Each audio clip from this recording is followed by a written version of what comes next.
Do you need more data to take decisions, or does more data actually harm you? More data can't really harm you, but getting more data or trying to use it and trying to extrapolate it does not make too much sense, and sometimes it can be counterproductive. For example, if you have the balance sheet of a company, that's very good, and then you get access to the CFO, then you get access to the managing director, then you get access to the ex CFO, and maybe one ex banker, and then you have completely you're inundated with information. So the ex CFO says, when he started, he was not depositing his PF regularly, or he used to delay paying his cell phone bill and it had got disconnected. Right now, maybe this information is completely irrelevant today, but once upon a time he needed all that money, because using the government dues as working capital is not unheard of in India. Very many big businessmen have done it. So will you let something like that cloud you, or you say, oh, that's okay, that's in the past, so it does not bother me, or you say, no, this is so unethical that he was bouncing checks, he was not paying his cell phone bills on time, etc., etc., right? So how you are going to react to it will decide whether further and further information is useful. Sometimes you feel that the information is useful, but most times that information is useless. In fact, it allows you to make mistakes more confidently. That is the only thing that you feel like, you say, oh my god, this guy is so bad, so I should not invest with him, and it turns out to be you missed a nice multi-bagger because you prejudged him. You said, oh, if he let his PF delayed, he's not a good guy. Yes, of course he's not a good guy, but at that point in time when he had to make a choice of paying some goon from whom he had borrowed, again you could say, oh, he should never have borrowed. That's all fine, but there's no point in being judgmental if you are a capitalist, right? You have to judge everybody on the basis of what is happening today, not what could have been done, what should have been done. That's of absolutely no relevance at all. Then you're actually on thin ice, and at no point in time are you going to have great information. Today, if you are to decide, you are going to say, oh my god, mortgage rates in the US are high, and the Fed is threatening to increase interest rates.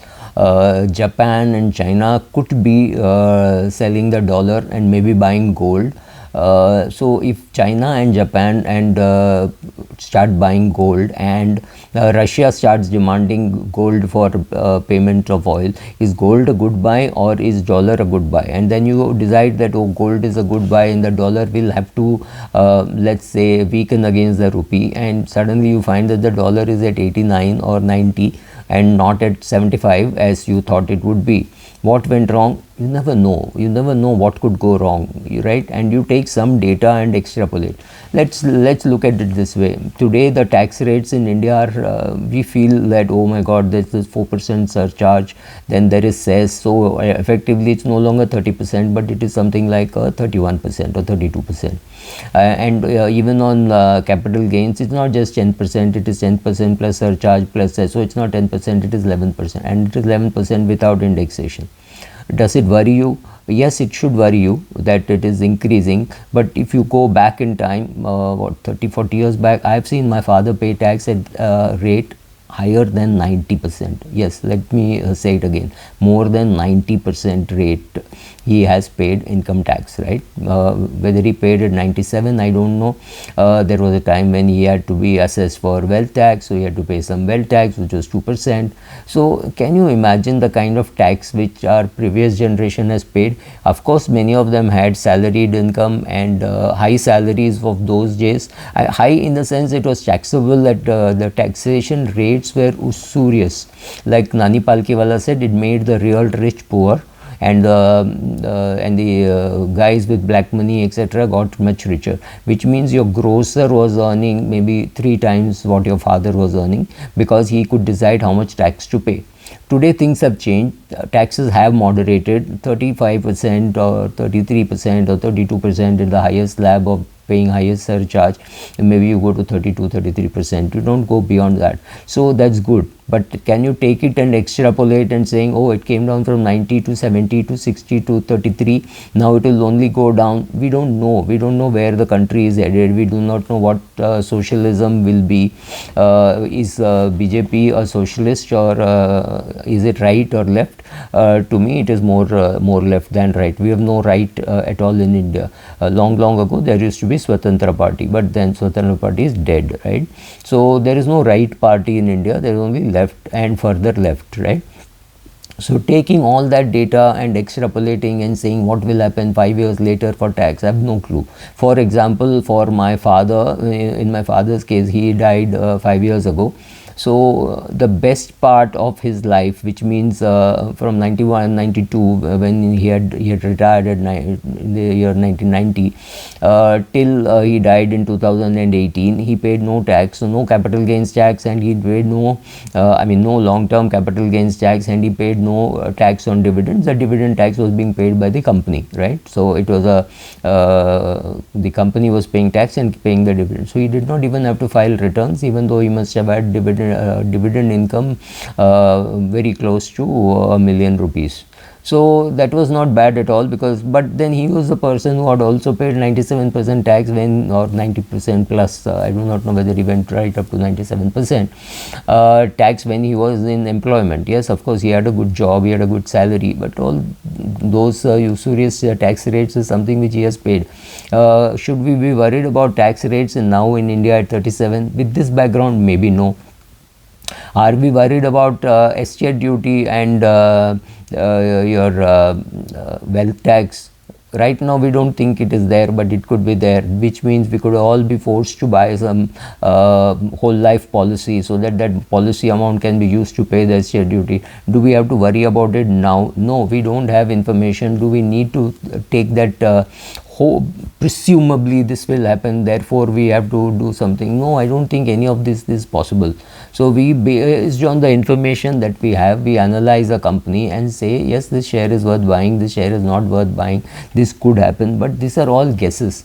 So what am I trying to drive at? I am saying that when we do not know what is going to happen, don't take absolute views. Don't say, oh, now I think technology is going to do very well, I'll sell everything and buy technology. No, it makes no sense. This brings us to the old story of two men standing in a jungle and saying that brown animal there looks like a tiger. So they climb up the tree and they find it is only a deer or some other animal, brown animal, not a threat to you. So then they both looked at each other up the tree and started laughing and saying, oh, but then they coined a new word saying better safe than sorry, right? So that comes into us. And so next time when they see another brown animal, one friend says, no, I think it's only a deer, so I'm not climbing up. One guy climbs up and then it turns out to be a tiger, so it kills him. Remember, you are the kid or the great grandkid of the guy who climbed up, right? He was the scared guy. So we would always be scared, so we will always make decisions of being scared because somewhere in our genes it is there. But the most important thing is for them, for that generation, 10,000 years ago, it was all or none. The tiger did not come and take away your hand or a leg. The tiger came and killed you. Simple as that. But today that is not true. If you are very confident about something, still enter it slowly, right? Today we have uncertainties. The Ukraine war is going on. Inflation in US is high, inflation in India is high, interest rates may go up, interest rates may go down. Chances are interest rates will go down. But should you bet everything and say, okay, interest rates can only go down, so I will put all my money in long bonds? Not necessary. You can still put 50% of your money in long bonds and 50% you can stay in short bonds. Further interest rate, if it does happen, if the hike happens, then you can put the balance. You've not lost much, right? You don't have to take absolutist positions. You can take partial positions. One such product which is likely to help you is this multi-asset fund. So suppose you kept money in small cap funds and mid cap funds and they are doing extremely well. You're getting a 36% CAGR over the last 3-4 years, or even any other equity fund or an infrastructure fund where you got 36% CAGR or 35% CAGR. It is not a bad thing to remove at least partially and put it into a multi-asset fund, saying, okay, here I am getting some debt, I am getting some debt with arbitrage, some equity with arbitrage, some debt and some gold, which is not bad, or some Indian equity and some foreign equity. So I'm arbitraging in case something were to happen here. I'm even gold is some kind of an arbitrage against the dollar getting stronger. So I will get into such funds. Does it mean that you know that the market is going to go down? No, you don't know. You're just taking your chances. Now let's say 6 months ago you had to buy a house, you had a net worth of say 30 crores, most of it is in equity, and you wanted to buy a 10 crore house. Should you have sold your equity worth 10 crores and bought a house? That's what made sense, right? But look at it this way. Suppose you had bought 5 crore, suppose you had taken you bought a 10 crore house or an 8 crore house for which you took a 5 crore loan, and 3 crores is what you liquidated and 5 crores you didn't liquidate, and that was lying in your small and mid cap fund, right? And you decided that 5 crore you will repay over 5 years, not over 15 years, etc.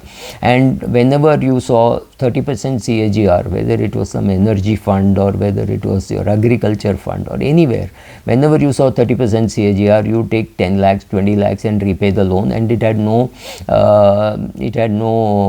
repayment penalty clause, right? So therefore you did that. Would it have worked? Yes, it would have worked. Would it have increased your net worth by another 10-20 lakhs? Yes, but 30 lakhs on a 30 crore fund is just 1%. It doesn't really matter. You don't know what the future holds for you. Take partial bets, take small bets, take do an SIP, do an SGP, do a multi asset fund, do a balance advantage fund, right? Those are all advantages today available to you, where there is a fund manager who says, I will provide you the discipline to enter the market at small stages in small lots rather than enter in a big lot.